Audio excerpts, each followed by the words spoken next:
I'm just going to say to Rowana, you are absolutely right. It is certainly not that. Just who's made a little, quite a very valid comment in the box. I think that people would be interested. She said it, I shouldn't have said about, quite rightly, about clipping up your quote, because we are not the Daily Mail, and we're certainly not. And talking about the Daily Mail and the news media, I mean, Alistair is the one who is most angry, I think, about the media when you guys are having your discussions. But you said during one of your discussions that when you were a politician, I didn't hear this, but you only read the New York Times for global affairs.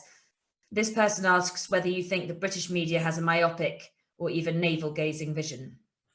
It's sad that we seem to be less good on foreign affairs. I mean, I'm always a bit depressed when I discover a big story has broken somewhere in the world and it's barely being covered.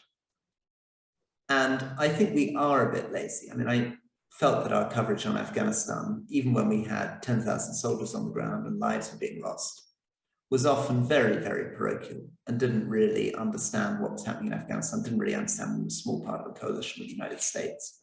So much of the Afghan evacuation, a completely shameful betrayal of Afghanistan in August, got caught up with Penfarthing and his dogs.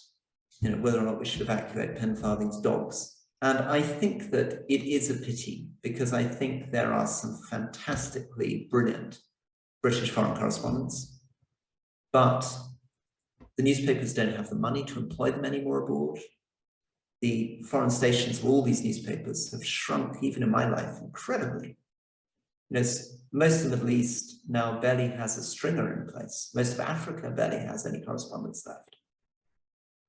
So I think there is a sense in which Britain is becoming less and less of a global country. I was talking to somebody today about Yemen, for example. Yemen is probably the biggest global crisis in the world.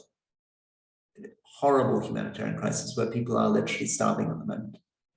And now on the fragile edge of peace. But does anybody pay any attention, really? And yet Britain claims to be a great global power. So I'm sad about that with the media.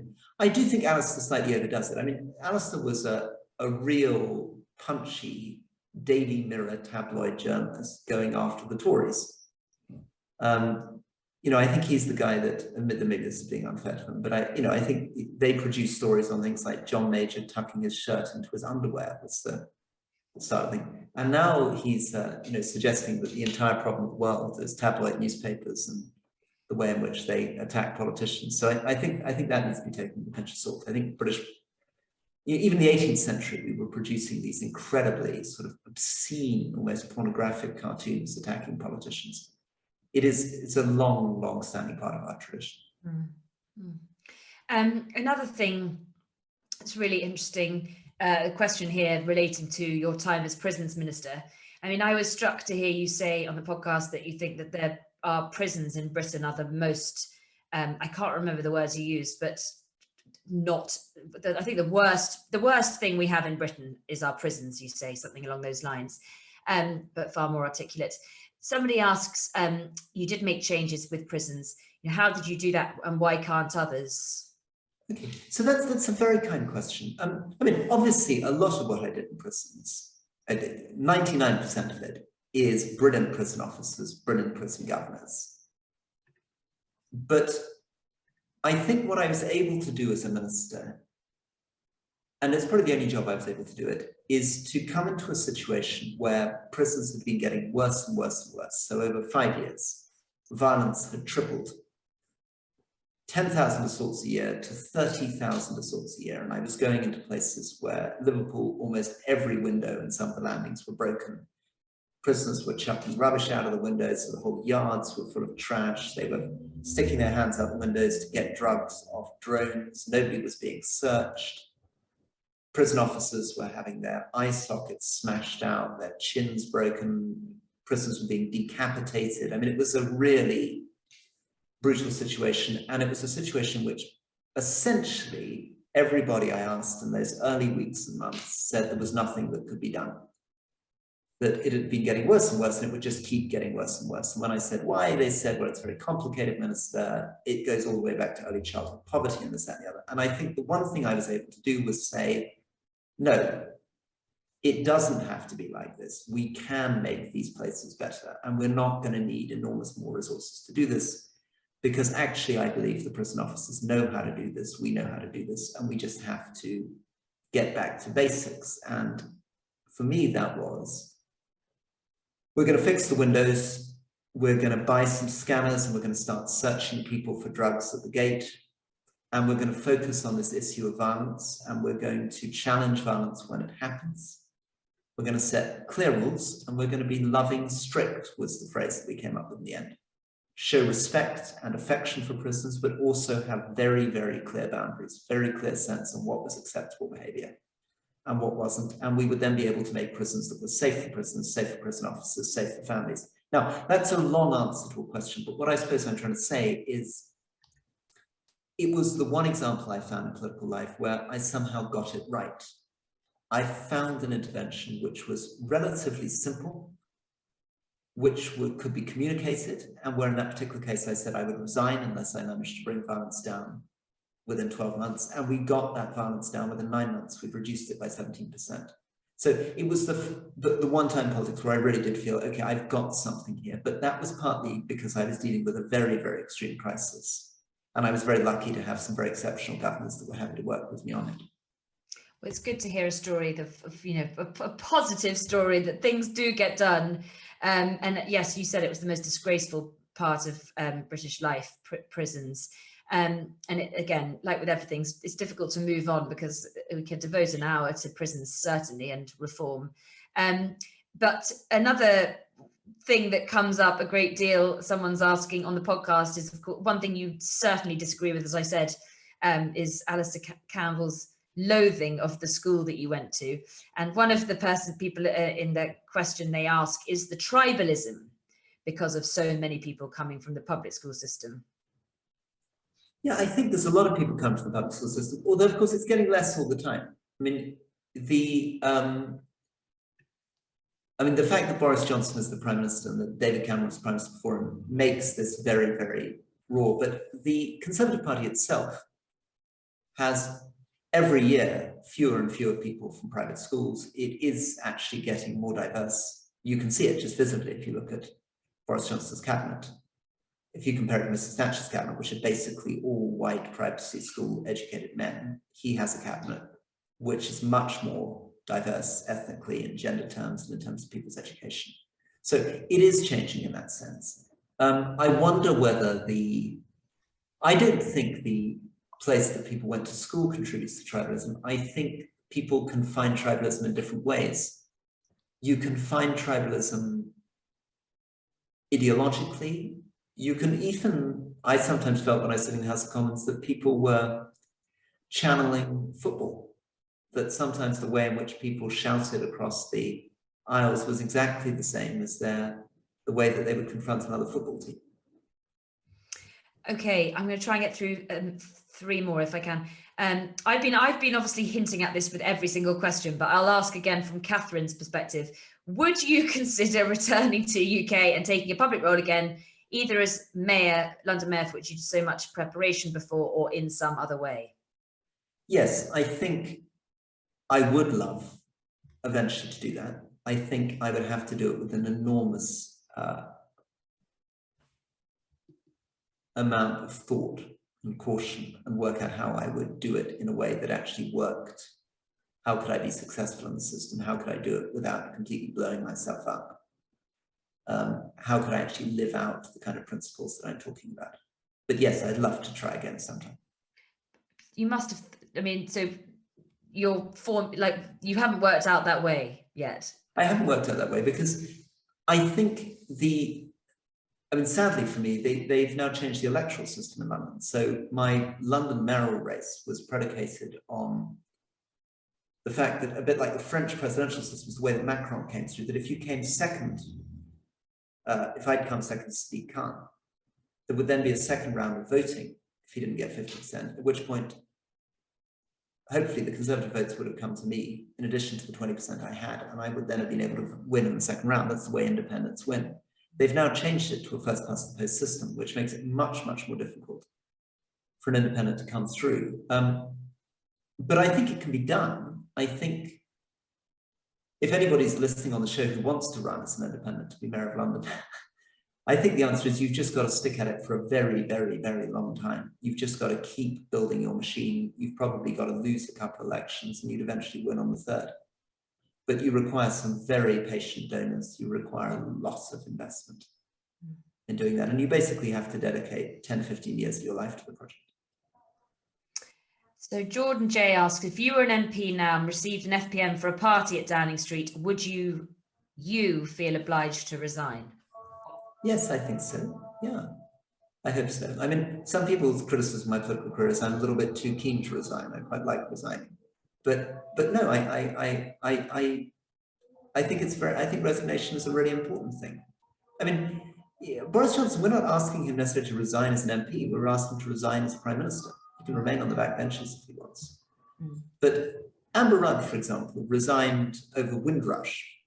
And what people maybe don't remember about that is she resigned because she decided she'd inadvertently misled Parliament. She'd said something that she believed at the time, but she later found out from the briefing wasn't true. And so she resigned. Boris Johnson is refusing to resign on the grounds that he wasn't sure that it was a party at the time. That's not the point. Right? As Amber shows, you resign because even if you inadvertently mislead Parliament, you resign. I think this is a brilliant question from Gareth, which is, based on what we are aware from past votes and referendums, what 3-word slogan do you think a party could use that might win the next general election?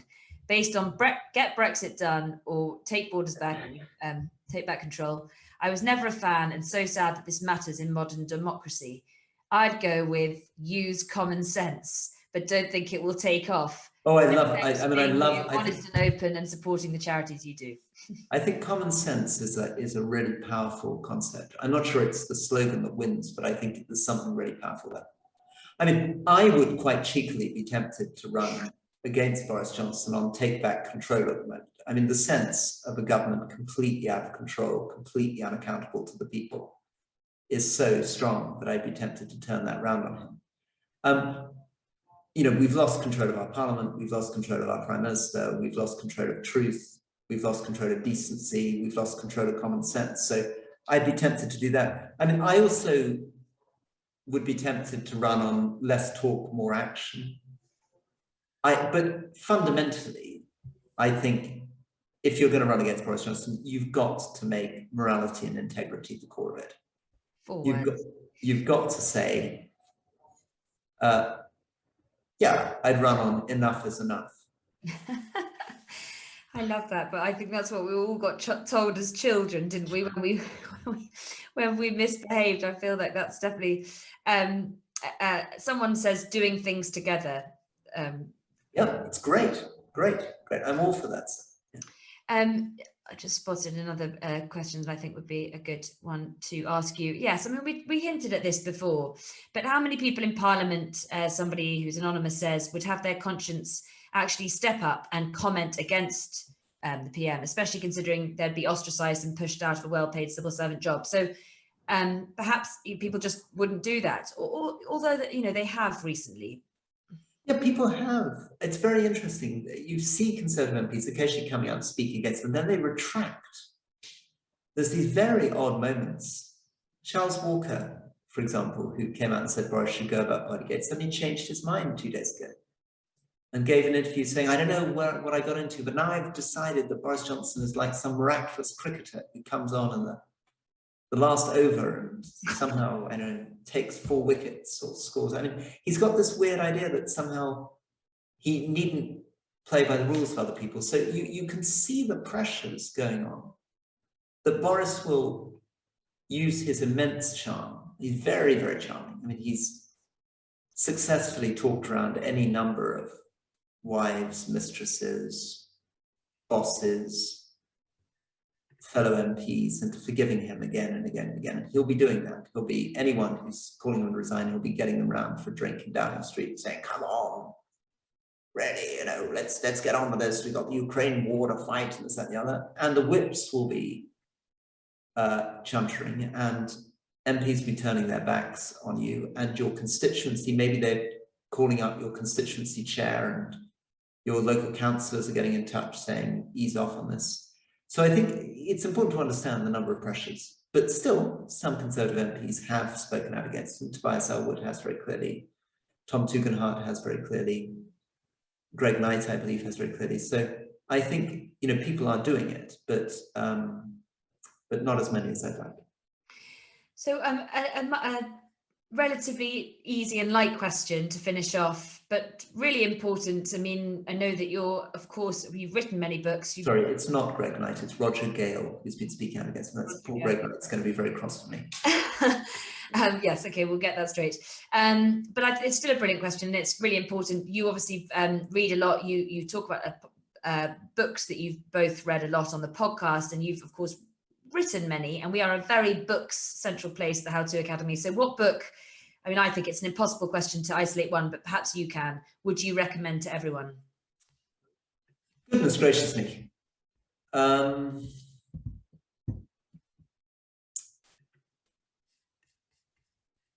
I quite like, I mean, I've been reading Nick Clegg's book, Between the Extremes, I like, and I've been taken by that. It's a book by Yashka Monk, which has come out called The Great Experiment, on democracies, where he tries to argue what the future of democracy could be. I think, obviously, Tim Snyder's extraordinary work on populism and fascism is worth reading. I think that Dieter Helm on climate is always worth reading. But really, really, really, really, if you want to understand contemporary British politics, you have to read War and Peace. Okay, well, very sadly, we had to let you go. I know that you've got to, I think, take an early morning flight. Somebody says, please ask Rory to return for another talk, but ensure that next time it's a 3-hour slot rather than 1.5 hours. It's actually just been 1. Thanks for brilliantly expressed thoughts and experience. So I echo that. Thank you very much. We'll do 3 hours next time. And thank you all very, very much for signing in. And thank you for a fantastic lot of questions. Thank you. Good night, everyone.